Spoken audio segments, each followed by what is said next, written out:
لوگوں، اس وقت بہت بڑا مسئلہ ہے، بہت بڑا مسئلہ جس نے ہر پاکستانی کو پریشان نہیں کیا ہے، رلایا ہے، اور وہ بجلی کی قیمتوں میں اضافے کا مسئلہ ہے۔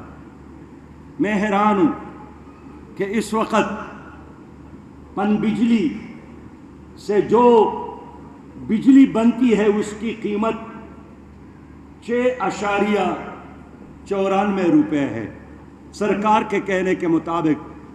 تو اتنے دریا موجود ہے، دریائے پنچکوڑا، دریائے سوات، گلگت بلتستان کا 5 دریا ادھر بہتے ہیں۔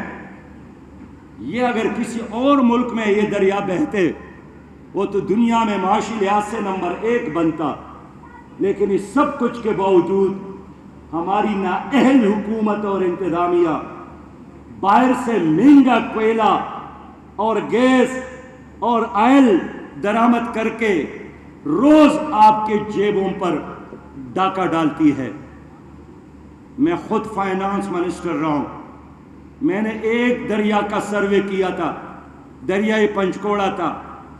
2.5 لاکھ میگا واٹ بجلی پیدا کرنے کی گنجائش موجود ہے، لیکن کمیشن کے خاطر یہ باہر کے ممالک کے ساتھ معاہدہ کرتے ہیں اور اپنے پروجیکٹ کو میچور کرنے کے لیے تیار نہیں ہیں۔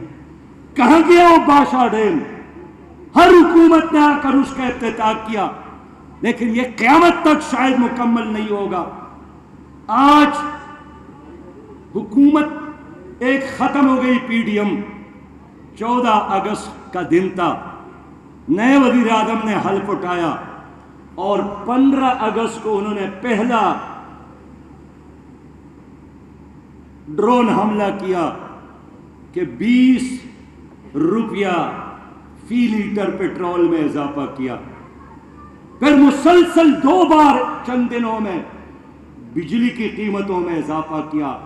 میں پوچھنا چاہتا ہوں کہ جب آپ کا کابینہ مکمل نہیں تھا، ابھی کیبنٹ نہیں بنی تھی، تو یہ فیصلہ کس نے کیا؟ ظاہر ہے تحریک جماعتی اتحاد نے اور اس سے پہلے کی حکومت نے آپ کے لیے، عوام کے لیے بارودی سرنگیں بچھائے ہیں جس میں آج آپ جل رہے ہیں۔ میں پوچھنا چاہتا ہوں کہ اگر کسی پاکستانی کا بجلی کا بل اس کی آمدن سے زیادہ ہو، وہ کیسے برداشت کرے گا؟ اگر تنخواہ 25,000 ہو اور بجلی کا بل 40,000 ہو، وہ کیسے مہینہ گزارے گا؟ لوگ روز خودکشی کرتے ہیں، ٹیکسی ڈرائیور، ریڑھ لگانے والے، ٹرک ڈرائیور، ایک پنکھا اور 4 بلب جلانے والوں کے گھر 40,000 کا بل آ گیا ہے۔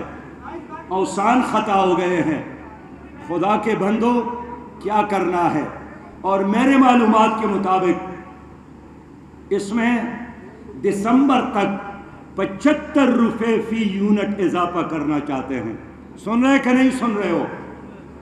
75 روپے فی یونٹ کہتے ہیں آئی ایم ایف کا حکم ہے، تو چوری آئی ایم ایف کا، ہاتھ آپ کے حکمرانوں کا اور گردن عوام